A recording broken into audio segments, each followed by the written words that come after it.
right, and I'm a county commissioner in the 4th District, former state rep, and one of the founders of PDWC, along with Mary Valentine, and Nancy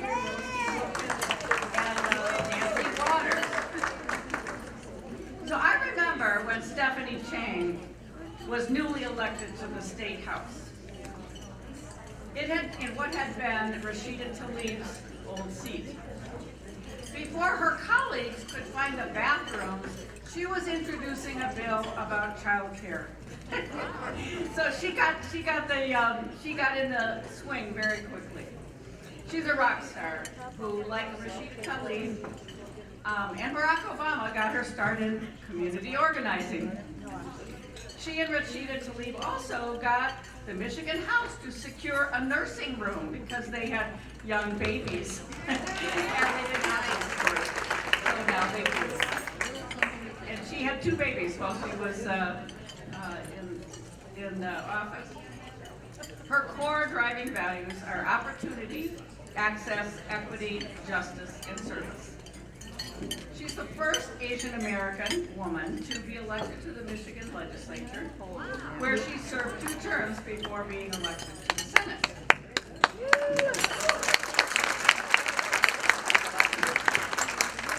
And she was chair of the Progressive Women's Caucus after I left. I want to tell you a little bit about the Progressive Women's Caucus. I organized it in my first year, and it was followed. I used this organization, PDWC, as the model for Progressive Women's Caucus, which was all the women legislators and senators, who were pro-choice, and it was exactly like PDWC. Since they don't do any more raising money for candidates or endorsing, because that got a little well, it was complicated. But PDWC was successful in introducing over 40 bills about reproductive health, domestic abuse, pay equity, and child care. And many of these are now able to be put through, and Stephanie will share the ones that have been moved along, and there's many more. Stephanie has a strong record of getting things done. Like so many of the women in this room, she's led on air quality, environmental justice, criminal justice reform, affordable, safe drinking water, and immigrants' rights. She helped secure the historic community benefits agreement for Southwest Detroit residents near the Gordie Howe International Bridge. What that means is that there was a lot of air pollution because of all the trucks waiting to go across the bridge. I learned this from Rashida. And so they wanted to get some benefits, so the community had some compensation for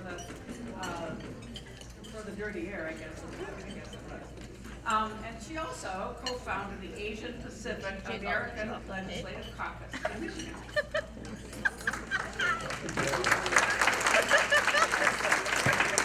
I did a master's degree in psychology and a master's in public policy and social work from University of Michigan. Go Blue! She's married and has 2 young daughters and lives in Detroit. And I'm so proud to introduce the amazing Stephanie Chang.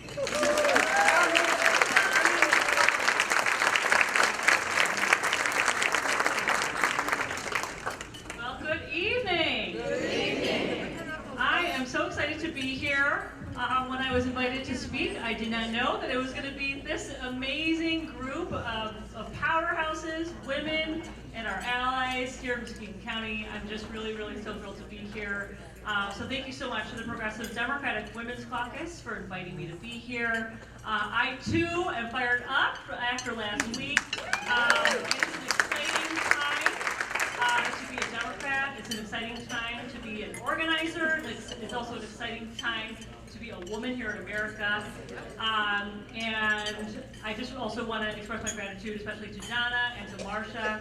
As mentioned, Marcia and I served in the House together, and you all know she's a fierce leader on women's issues, so I appreciate all of your service to the community and to our state. So a little bit about me. You already heard a little bit from my bio, but I'm a daughter of immigrants. My parents came from Taiwan in the 70s looking for a better opportunity. They met in school and then came to Michigan for the auto industry, so similar path to a lot of folks who came to Michigan. And as was mentioned, I am the mom of 2 young daughters, and they are my pride and joy. They are my little motivators. When I started serving in the House, I was pregnant with my first daughter, and then when I started in the Senate in 2019, I was pregnant with my second daughter, and I actually was the first woman to give birth while serving in the Senate. And so it's been an amazing journey. Oh, we're going to turn off the words on my head. But it's been a truly amazing journey, right? Technology, we figured it out. All right. When I started in the legislature, literally pregnant, and so this whole journey of being in the legislature over the past 9.5 years has been a simultaneous journey of being a mom, learning how to be a good mom, and also learning how to be a public servant at the same time. And I can tell you that this year feels so exciting and so different. My daughters, they are Black and Asian, and we have our next president, who is.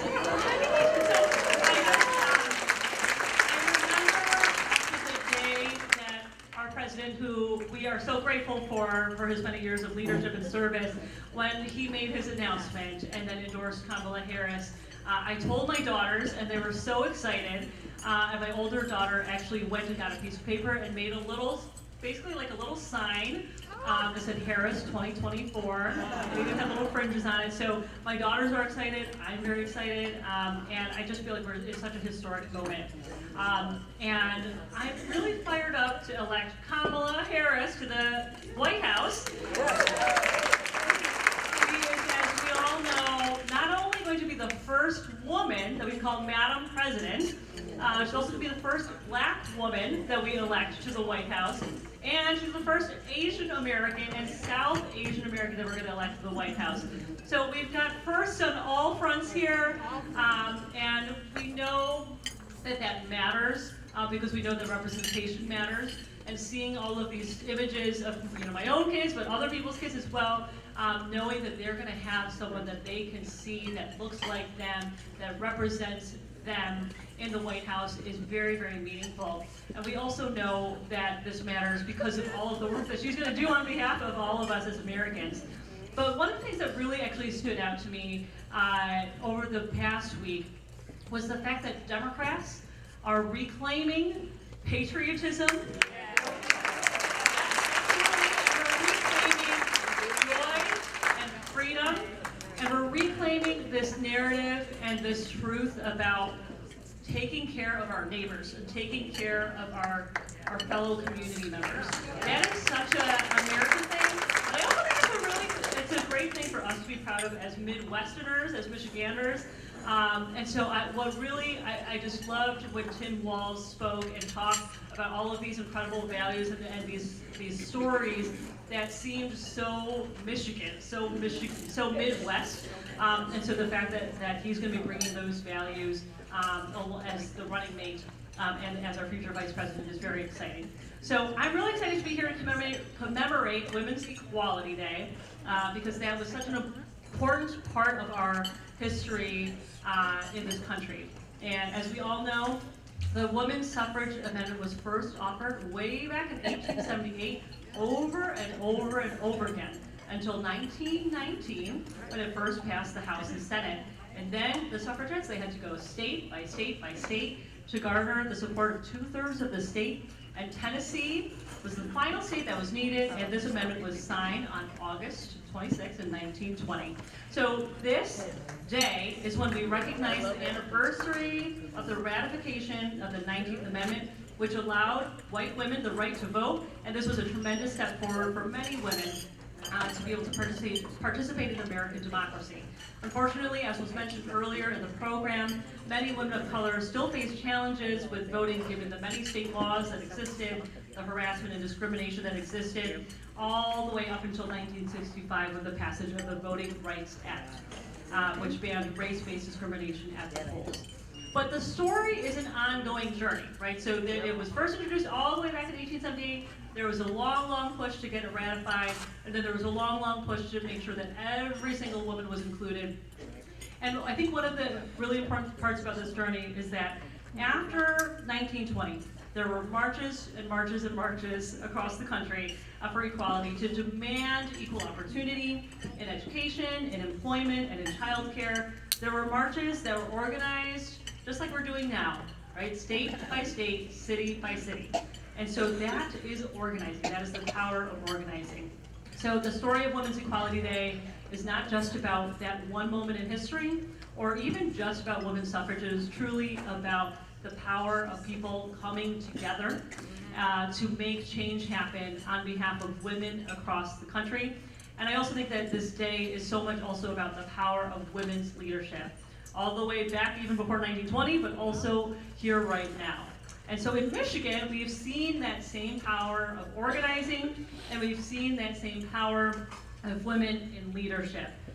Donna mentioned, how proud we are of our governor, our Secretary of State, our Attorney General, about all of the women that served in the legislature, where we actually have the majority of our Democratic caucuses actually being women. But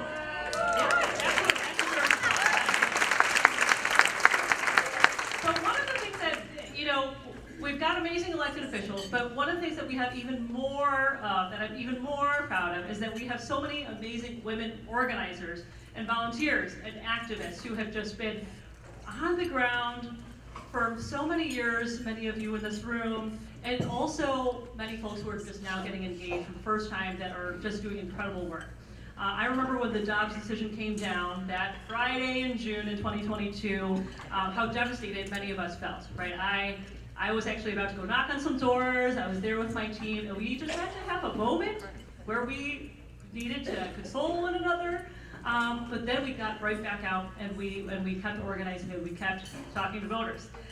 But watching the women from Planned Parenthood, from the ACLU, from Reproductive Freedom for All, that were working together and collaborating and leading that amazing initiative with the Reproductive Freedom for All ballot initiative was truly inspiring. Probably many of you in this room collected petition signatures, knocked on doors, marched, rallied, and we know how to do this, right? We know how to do this.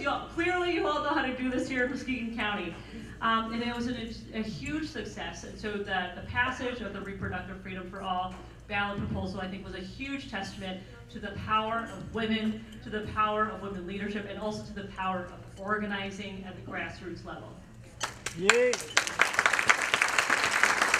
now here we are 2 years later, and we see the same type of grassroots organizing that's happening, and this time it's for our next president, Kamala Harris. And so it is just incredible. We know that we are absolutely following in the footsteps of Black women who have led the way to support Kamala Harris for many, many years.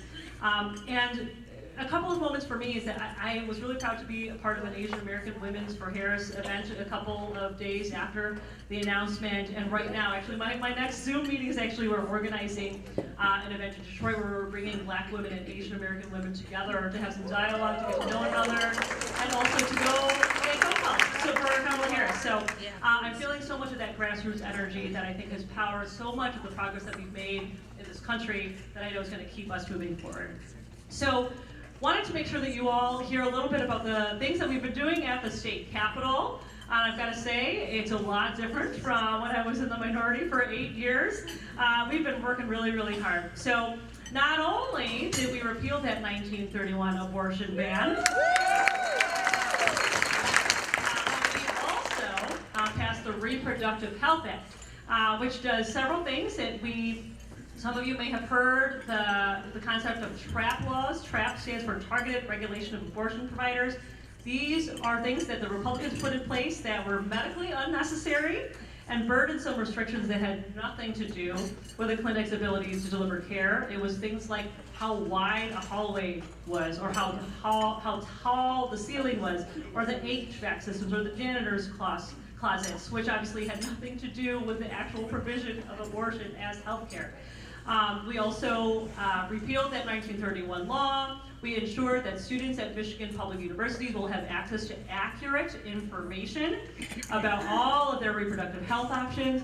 And we finally repealed that rider that forced patients to buy a separate insurance rider for abortion. So we are so thrilled about all of that. One of the things that I'm also really proud of that we did that was also years in the making was pass a bipartisan package of bills related to preventing sexual assault, protecting survivors, and improving accountability. So these were bills, thank you. These were bills that actually were initially developed in 2018 in response to the Larry Nassar scandal at Michigan State University. And we brought together so many different stakeholders to develop these bills. Unfortunately, 1 in 9 girls across this country experience sexual assaults before they become an adult. And that is far too common. And we know that that is not just on college campuses, but it also starts, unfortunately, in our communities and in sometimes our own homes. So it's been a long journey on that bill package. And these bills that we passed will help to start to change the culture around sexual assault, ensuring that young people are aware of what sexual assault is and where to go for help, protecting patients from sexual abuse under the guise of medical treatment, and much, much more. We are making sure that mandated reporters get training materials about what it means to be a mandated reporter so that we can make sure that we're protecting our children, making sure that children in our schools, grades 6 to 12, receive educational materials about what sexual assault and sexual harassment are and what resources are available to them. We are ensuring that we are banning and prohibiting and making it a criminal crime to basically have sexual misconduct under the pretext of medical treatment, and prohibits the school districts across our state from expelling or suspending a student for more than 10 school days for actions that the student took arising out of an incident where they were a victim of sexual assault. I was shocked, by the way, by some of those horrible stories. So we're making progress on ensuring that we address this terrible issue of sexual assault, and we know that we've got much more work to do. Domestic violence. So this is something that I've been working on for a long time as well. Shout out to all of the incredible folks who are on the ground supporting our survivors. Last fall, after about 5 years of work, Governor Whitmer signed into law legislation that I was happy to lead. And we know, unfortunately, that nearly half of all of the women murdered in the United States are killed by a current or former intimate partner, and half of those intimate partner homicides are by firearm. So, and we also know that women are 5 times more likely to be murdered by an abusive partner when that abuser has access to a gun. So for many years, we worked on legislation to ensure that those who were convicted of misdemeanor domestic violence did not have access to a firearm. We were prohibited now, under our law, from buying a gun, having a gun, transferring a gun, anything like that. And we know that we were able to get that legislation passed because of the courageous words and actions of families who shared their tragic yet powerful stories of losing their loved ones to domestic violence. So I'm really proud of that work, and we know that we are going to save lives through the actions that we took as the Michigan legislature. I'm also really proud as the chair of the Senate Committee on Civil Rights, Judiciary, and Public Safety to have helped shepherd through the Michigan Family Protection Act. So the Michigan Family Protection Act, if you haven't heard of it, is really exciting. So I was shocked by the fact that in Michigan, surrogacy actually was a crime. It was crazy. I did not know that. And also we heard all of these stories of women and their families who were the intended parents. They had a surrogate, and unfortunately, because of Michigan's outdated law that we had, they actually had to go through sometimes a very long, arduous process of adopting the children that had always been meant to be their own children. But now we have changed that. So we legalized and now are regulating surrogacy, allowing Michiganders to have children in an environment that protects the kids, the parents, and the surrogates, all with best practices. We are now leading the nation on many of these policies, so we're very, very excited about that. There's also, I think, really important to note that we, in many of the budgets that we've passed since taking over as a trifecta in Lansing, ensure that we are funding more and more slots for expansion of childcare, because we know that that is still a crisis, but ensuring that we can get more affordable childcare, more quality childcare is such an important priority as well. But there's more work to do. Those are a number of things that we have been able to get done after years and years of trying to get them done. Pay equity, obviously such an important issue. We got to make sure that women are paid fairly for the work that we do. And so it's been so many years of working on pay equity, but we do have a 12-bill package that is in the House right now that would help to provide equal pay certification, require employers to educate employees of their equal pay rights, requiring employers to follow certain protocol, preventing wage discrimination, many of these really important pieces that all work together to ensure pay equity. Another thing that we're still working on that I'm really excited to be a part of is the Momnibus. Anyone heard of the Momnibus? No. All right, okay, so the Momnibus is about maternal health, because we know that unfortunately Black women in this country still face much more disproportionate outcomes when it comes to maternal health, when it comes to infant health. And so we've got a lot of work to do. Thankfully, our state has already made a lot of great strides forward, but if we pass this Momnibus, we will be able to ensure that people can actually send reports of any type of discrimination when it comes to their pregnancy and birth process to the Michigan Department of Civil Rights. We will provide repayment to midwives. We will make sure that we're protecting, under the Elliott Larson Civil Rights Act, pregnancy status or lactation status. That should never be a reason that you're discriminated against. We will also be providing scholarships to people who want to become doulas so that we can help get those the care that they need. We're clapping for doulas. I love doulas too. And then the last piece that I wanted to mention that we are still working on, that I'm really, really excited about, is paid family leave. My colleague Erica Weiss has introduced this bill so many times. This year, what is called is the Family Leave Optimal Care, FLOC. And so this would provide up to 15 weeks of paid leave for both family or medical leave, and we know that we can do this, and our partners in the Midwest and Minnesota have already done it, and now look who's running for vice president. So I know that we can do this. The Midwest has already been leading on some of these issues, so I'm hopeful that Michigan can follow suit and get paid family leave, the Momnibus, pay equity, all done. But we're going to do it with your help. So I know that 2024 has already been such an exciting year for women in Michigan. Really, really inspired to see women from across this country speaking about the progress that we need to make in America to protect our freedoms and to allow our families and our communities to thrive. And I really believe that we together are powerful. Our leadership and our ability to bring people together and fight for what we believe in will continue to drive the change that we need. So thank you for your work. I know that we have a lot of work to do, but I can tell that this room is fired up. And as our next president said,